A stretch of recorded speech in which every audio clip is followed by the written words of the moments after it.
Hello everyone, welcome to our channel guys. यहाँ पे हम आज बात करने वाले हैं भाभा एटॉमिक रिसर्च सेंटर के, ध्यान रखिएगा, भाभा एटॉमिक रिसर्च सेंटर के मेडिकल रिक्रूटमेंट के बारे में, मेडिकल्स डिपार्टमेंट के रिक्रूटमेंट के बारे में। लेकिन आगे बढ़ने से पहले मैं आपको बताना चाहूंगा कि अगर आपने अभी तक चैनल को सब्सक्राइब नहीं किया है तो फटाफट चैनल को सब्सक्राइब करें, वीडियो को लाइक शेयर जरूर करें। ओके, शुरुआत करते हैं आज के इस नोटिफिकेशन का।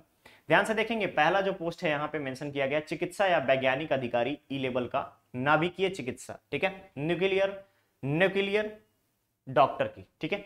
यहाँ पे टोटल नंबर ऑफ पोस्ट रखा गया है एक। रिक्वायरमेंट क्या है, एमएस या एमडी, ध्यान रखेंगे। इसके अलावा 4 इयर्स का आपके पास एक्सपीरियंस। नेक्स्ट आता है वैज्ञानिक अधिकारी डी के लिए, टोटल नंबर ऑफ पोस्ट 2 रखा गया है। यहाँ पे मेंशन किया गया है एमएस या एमडी, साथ ही साथ डीएनबी यहाँ पे रिक्वायर्ड है। इसके अलावा नेक्स्ट आता है जनरल डॉक्टर की, अगर हम बात करें तो यहाँ पे 2 है आपका पोस्ट रखा गया है। और यहाँ पे एमडी, डीएनबी या कोई समकक्ष योग्यता यानी इक्विवेलेंट, साथ ही साथ 3 इयर्स का आपके पास एक्सपीरियंस होना रिक्वायर्ड है। नेक्स्ट आता है आपका बार्क के लिए वैज्ञानिक अधिकारी ईएनटी सर्जन के लिए ईएनटी में एमएस या एमडी, साथ ही साथ 3 इयर्स का एक्सपीरियंस। उसके अलावा रेडियोलॉजी, मान्यता प्राप्त विश्वविद्यालय से रेडियोलॉजी में एमडी या डीएनबी। इसके अलावा वैज्ञानिक अधिकारी डी अस्पताल प्रशासक यानी हॉस्पिटल एडमिनिस्ट्रेटर की बात करूं, यहाँ पे हॉस्पिटल एडमिनिस्ट्रेशन में स्नातकोत्तर डिप्लोमा या एम के साथ एमबीबीएस आपके पास होना चाहिए, साथ ही साथ 3 इयर्स का एक्सपीरियंस। इसके अलावा बाल रोग यानी कि चाइल्ड स्पेशलिस्ट में भी आपको यहाँ पे शिशु एवं बाल विकास की अगर बात करें, चिकित्सा में आपके पास डिग्री होना चाहिए, साथ ही साथ 1 ईयर का, 1 साल का अगर हम बात करें तो एक्सपीरियंस रिक्वायर्ड है। नेक्स्ट आता है पशु शल्य चिकित्सक वेटनरी साइंस में minimum bachelor of veterinary science होना चाहिए और 5 इयर्स का आपका कम से कम पाठ्यक्रम कंप्लीट होना चाहिए। नेक्स्ट आता है पोस्ट आपका जनरल ड्यूटी या कैजुअलिटी के लिए, 5 पोस्ट रखे गए हैं एमबीबीएस के लिए। उसके बाद आता है टेक्निकल ऑफिसर के लिए 35 पोस्ट है, जिसमें आपको फिजिक्स के साथ साथ सहायक विषय के रूप में गणित और रसायन विज्ञान के सहित बीएससी भौतिक विज्ञान में मिनिमम 60% मार्क्स होना रिक्वायर्ड है, ठीक है। आगे बढ़ते हैं यहाँ पर हम आयु सीमा पे यानी कि एज लिमिट। तो पहले अगर हम बात करें तो ई साइंटिस्ट ई के लिए लेवल 12 का पे स्केल रहेगा 78,800 प्लस एनपीए, ठीक है, ध्यान रखेंगे। इनिशियल सैलरी, न्यूनतम आयु 18 वर्ष और मैक्सिमम 50 वर्ष। उसके अलावा साइंटिफिक ऑफिसर यहाँ पर डी के लिए बात करूं तो लेवल पे का 11 रहेगा, 67,700 से एनपीए रहेंगे एक्स्ट्रा में। इसके अलावा 18 इयर्स मिनिमम, 40 इयर्स मैक्सिमम। उसके बाद में है आपका जनरल मेडिसिन में अगर हम बात करें 11 पे स्केल रहेगा, प्ले स्केल 11, उसके अलावा 67,700 plus NPA, minimum 18 years maximum 40 years. चिकित्सा वैज्ञानिक अधिकारी डी के लिए बात करूं तो लेवल 11 का, चिकित्सा अधिकारी वैज्ञानिक डी रेडियोलॉजी 11, ईएनटी के लिए 11, अस्पताल प्रशासक 11, बाल रोग विशेषज्ञ 11। इनकी सभी की सैलरी 67,700 से स्टार्ट होगी। Minimum age limit 18, maximum age limit यहाँ पर आपका 40।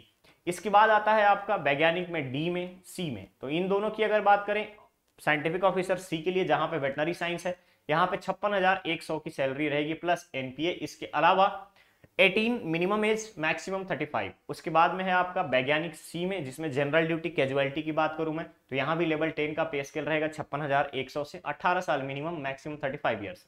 तकनीकी अधिकारी के लिए, टेक्निकल ऑफिसर के लिए 10 यहाँ पे स्केल लागू होगा 56,100 से, और 18 साल मिनिमम, मैक्सिमम ईयर 35 इयर्स यहाँ पे रखा गया। अतिरिक्त लाभ यहाँ पे ध्यान रखेंगे, यहाँ पे क्या क्या मिलेगा, स्वयं एवं परिवार के लिए, सभी के लिए स्वास्थ्य देखभाल।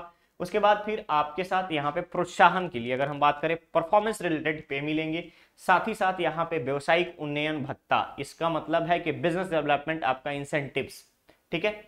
इसके अलावा आपको मिलेंगे विभागीय आवास यानी कि होम भी मिलेगा, अलाउंसेस के साथ साथ आपको क्या मिलेगा, हाउस भी अलॉट किया जाएगा। क्लियर है। चलिए, यहाँ पे आपको यहाँ पे बोला गया है किसके लिए, पीएच के बारे में डिटेल, पीएच के बारे में किस आधार पे पीएच को कंसिडर किया जाएगा।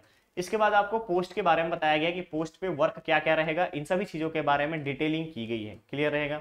आगे बढ़ते हैं, जो हमारे लिए सबसे इंपॉर्टेंट हो जाता है चयन प्रक्रिया में बात करूं तो चयन प्रक्रिया जो है व्यक्तिगत साक्षात्कार में प्रदर्शन के आधार पर होगा। अधिक संख्या में आवेदन प्राप्त होने की दशा में अनुसंधान केंद्र के पास उम्मीदवार की स्क्रीनिंग परीक्षा यानी कि रिटन, ज्यादा अगर एप्लीकेशन होगा तो रिटन टेस्ट ऑर्गेनाइज किया जाएगा। अदरवाइज यहाँ पे डायरेक्ट आपका रिक्रूटमेंट होगा इंटरव्यू के बेसिस पे। सामान्य शर्तों में ध्यान रखेंगे, ओनली ऑनलाइन एप्लीकेशन, कब से कब तक, तो ध्यान रखिएगा 10 सितंबर से लेकर के 30 सितंबर तक खुली रहेगी। क्लियर है। आगे बढ़ते हैं हम यहाँ पे आयु सीमा में छूट के बारे में बताया गया है कि किस तरीके से क्या क्या चीजें रहेंगी। आवेदन शुल्क ध्यान रखेंगे 500 रुपीज रहेगा आपका आवेदन शुल्क यानी एग्जामिनेशन फी। चलिए आगे बढ़ते हैं, प्रमाण पत्र के बारे में बताया गया है, सर्टिफिकेशन कैसा कैसा रहेगा। तो गाइज ये पोस्ट आपका डिटेल्स है मेडिकल के बारे में और टेक्निकल असिस्टेंट के बारे में, तो आप अप्लाई कर सकते हो। ठीक है, टेक्निकल तकनीकी अधिकारी की बात करूं टेक्निकल ऑफिसर में, तो आप यहां पर अप्लाई कर सकते हो फ्रेशर्स हो तो।